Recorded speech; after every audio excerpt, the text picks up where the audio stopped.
నమో శ్రీనివాసాయ నమః. నమో వెంకటేశాయ నమః. అందరికీ నమస్కారం అండి.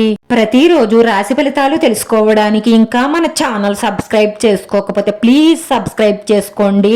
లైక్ చేసి మీ పూర్తి సపోర్ట్ మన శ్రీనివాస ఛానల్ కి ఇవ్వండి.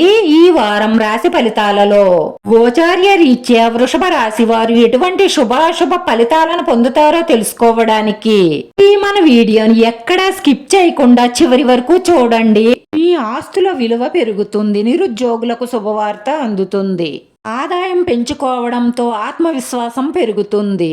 కుటుంబానికి సంబంధించి కొన్ని మంచి నిర్ణయాలు తీసుకుంటారు. మీ ప్రేమలో నిజాయితీ ఉంటే మీ ప్రేమ పెళ్లిగా మారే అవకాశాలు ఎక్కువగా గోచరిస్తున్నాయి. పిల్లలకు నూతన విద్య ఉద్యోగ అవకాశాలు గోచరిస్తున్నాయి. దీని నిమిత్తంగా మీరు చేసే ప్రయాణాలు చాలా లాభాలను చేకూరుస్తాయి. వృత్తి వ్యాపార ఉద్యోగాలలో శుభ పరిణామాలే చోటు చేసుకోబోతున్నాయి. మీ కుటుంబంలో ఉన్న సమస్య ఒకటి మీ ప్రయత్నంతో పరిష్కారం అవుతుంది.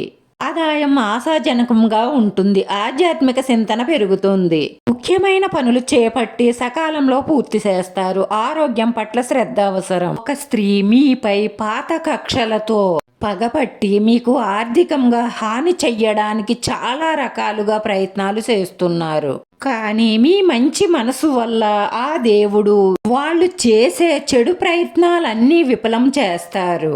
రాను రాను ధన వస్తు వాహన లాభాలు పొందుతారు.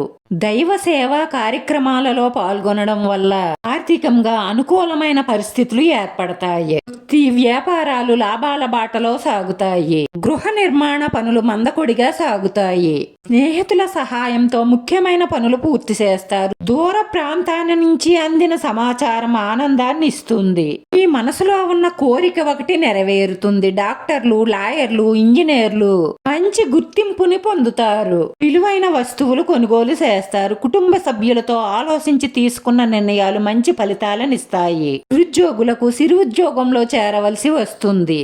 ఇంటా బయట వాతావరణం ఒత్తిడిగా అనిపిస్తుంది. ఈ ఆదాయానికి మించిన అనవసర ఖర్చులను అరికట్టండి, లేదంటే ఆర్థికంగా ఇబ్బందులు పాలవుతారు. బంధుమిత్రులతో సరదాగా కాలక్షేపం చెయ్యండి, అంతేకాని ఎవ్వరికి హామీలు ఇవ్వకండి. ఈ రాశి వారి పరిహారం వచ్చి ఒక బాదం ఆకు కానీ లేదంటే తమలపాకు కానీ తీసుకోండి. పైన స్వస్తిక్ వేసి దాని క్రింద ఓం క్లీం శ్రీం అని రాయండి. దాని కింద ఓంకారం రాయండి. ఇలా రాసిన ఆకుని మీరు పూజ చేసుకునేటప్పుడు మీ ఇష్టదైవం పాదాల దగ్గర ఉంచండి. మీ కష్టం గురించి, మీకున్న సమస్యల గురించి, మీ కోరికల గురించి మీ ఇష్టదైవాన్ని మనస్ఫూర్తిగా వేడుకుంటూ చెప్పండి.